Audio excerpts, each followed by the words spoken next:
Welcome, Rapture Brethren, to this carefully structured, vividly colorful study. Today, we are putting together a full summary of some truly fascinating source material from the YouTube channel, the KoolestCat 7729.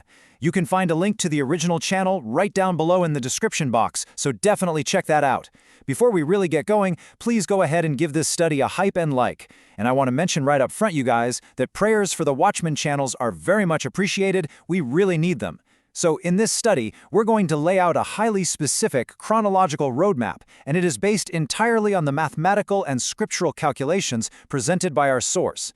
Now, this isn't just some broad, high-level overview. No, the source's math claims to be totally groundbreaking, literally pinpointing exact years for major prophetic milestones. We're going to be analyzing exactly how these specific dates are derived, what the massive theological stakes are, and how they boldly challenge mainstream prophetic timelines. It's going to be a deep dive, so let's get into it. Okay, let's dive into this. Here is the structured agenda we're following today to uncover the specific dates of the end times as calculated by our source material. First, 1. Critiquing Loveck's timeline. Then, 2. The shortened tribulation concept. Followed by 3. The string analogy explained. After that, 4. Decoding Psalm 90:10. 5. The 2028 abomination timeline. And finally, 6. The true millennial start. Let's get right to it. Section 1. Critiquing Loveck's timeline, where the calculations diverge. So, we begin with an objective look at another well-known prophecy teacher, C.J. Loveck. According to the source, Loveck recently updated his timeline to set the date of Christ's crucifixion accurately at AD 30, specifically April 5th, AD 30. Now, our source completely 100% agrees with this starting point. It's a great anchor, but this is where the paths severely diverge. The source steps in to strictly refute Loveck's new interpretation of Revelation chapter 11, and here is the absolute crux of the disagreement. C.J. Loveck's revised timeline proposes that the millennial kingdom, the 1,000-year rule and reign of Christ, actually begins right in the middle of the Great Tribulation, specifically in the year 2030. While our source points out a major logical and scriptural conflict with this theory. Think about it. The middle of the tribulation is described as a horrific time of unparalleled chaos, the institution of the mark of the beast, and rampant global beheadings. The source argues that it's entirely contradictory to claim that a peaceful, perfect millennial kingdom begins right at the start of the absolute worst suffering in human history. It just doesn't make sense, right? Instead, the source firmly places the start of the millennial kingdom safely after the tribulation is completely finished, in the year 2031. To support the exact year of the return, the source looks right to Hosea chapter 6, verse 2. The verse states, "After 2 days will he revive us. In the third day he will raise us up, and we shall live in his sight." Now, the mathematical calculation here relies on a super well-known biblical principle, one we often see echoed in the epistles of Peter, that 1 day to the Lord is as 1,000 years. Therefore, 2 days, mathematically, equals exactly 2,000 years. It's pretty straightforward math. By taking the completely agreed-upon cross date of AD 30 and adding exactly 2,000 years to it, the math perfectly lands on the year 2030. According to the source, this is the precise year the Lord will revive the Jewish people and return. And you see, this creates a really solid foundational anchor for the rest of this entire chronological roadmap. Section 2. The shortened tribulation concept, the missing piece of prophecy. Okay, so the source claims that the specific theological concept of the shortened tribulation is the exact crucial missing piece of the puzzle that almost all other prophecy channels are just completely overlooking. And missing this piece, the source argues, leads to massive cascading timeline errors. The foundation for this missing piece is Matthew 24:22, which reads, "And except those days should be shortened, there should no flesh be saved, but for the elect's sake those days shall be shortened." The source explains this quite literally. If a full traditional 7-year tribulation were to actually play out entirely uninterrupted, the Antichrist's armies, equipped with highly advanced modern technology and just absolute ruthlessness, would literally wipe out all flesh on earth within 3.5 years. There'd be nobody left. Therefore, to ensure that the elect, the chosen remnant meant to survive and actually enter the millennial kingdom, survive, making the timeline mathematically shortened isn't just some abstract poetic idea. No, it is a physical, chronological necessity to prevent total human extinction. Now, what's really interesting about this slide is the original Greek word used for shortened in that passage. The word is kolobou. When we look at its literal dictionary definition, it means to mutilate, to shorten, to cut off, or to lop off.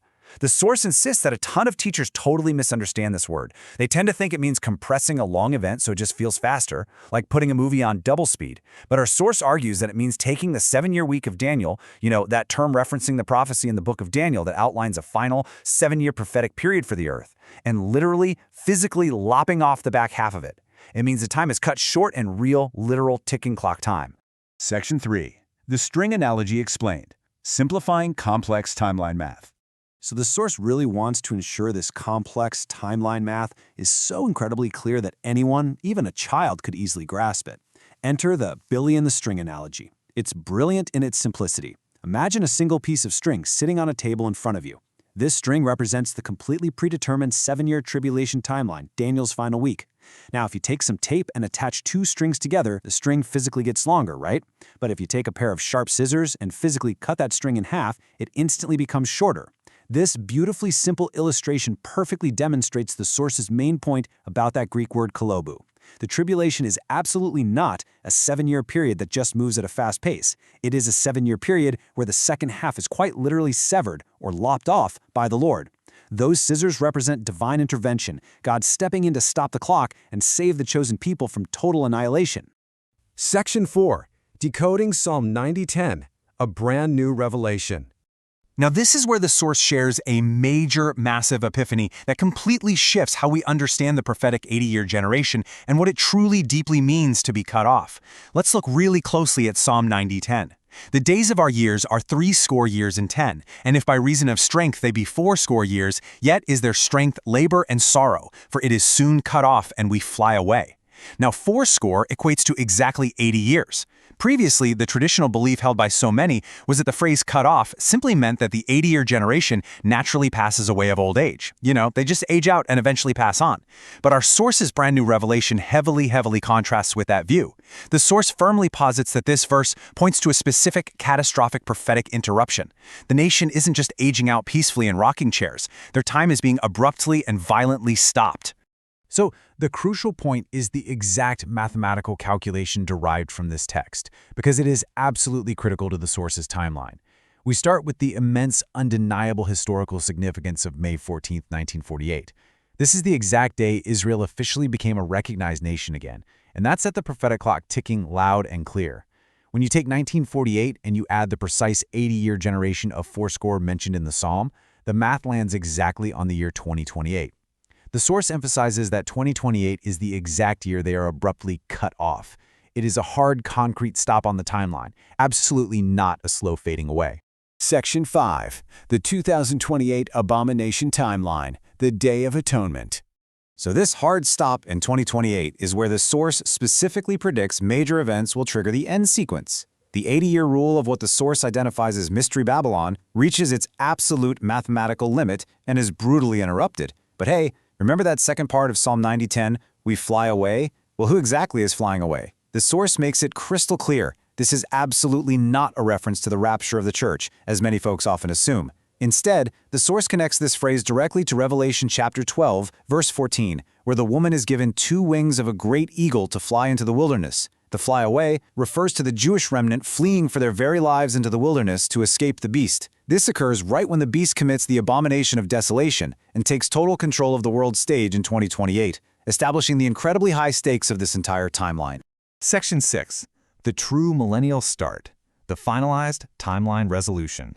And this brilliantly illustrates the final resolution of this complex timeline, correcting the earlier errors from other teachers and establishing the true scriptural chronological sequence that leads right into the final kingdom. The source lays out the complete sequence so clearly. Follow the flow of the math with me here. We start at 1948 when Israel becomes a nation. We add an 80-year generation, bringing us exactly to 2028. This year is heavily marked by the abomination of desolation. Now, if it were a full normal 7 years from there, it would push the timeline all the way out to 2035. But because those days are physically cut short with divine scissors, as we discussed with the string analogy, the beast's absolute rule only lasts a very short space. This brings us right to 2030, which perfectly marks the return of Christ and the end of the Great Tribulation. Finally, there is a necessary logical gap for cleanup and transition on the earth, meaning the timeline definitively resolves in 2031 with the actual peaceful start of the millennial kingdom. This source beautifully backs up the exact years of 2030 and 2031 using the Psalms of Ascent. Now, the Psalms of Ascent were traditionally songs sung by Jewish pilgrims as they traveled upward toward Jerusalem for holy festivals. The source mathematically maps Psalm 130 directly to the year 2030.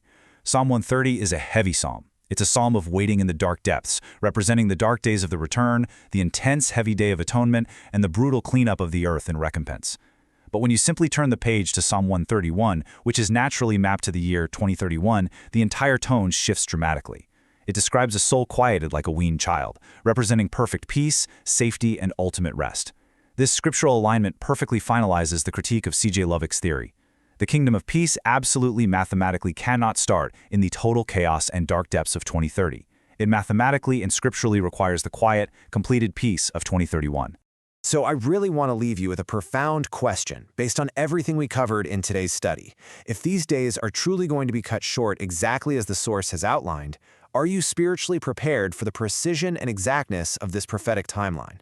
Think deeply on that as we wrap up this full summary study today. We want to end today with a big thanks for the Gospels Compared members for helping this channel produce fruit. And also, since we are still here, TGC invites the Rapture Brethren to hit the membership button on this channel, the Gospels Compared. As a thank you, members who bless TGC receive early access to extra content, and members may request a summary video of their choice. And give a hype and like, please. Thank you so much for joining me, and keep your eyes on the timeline.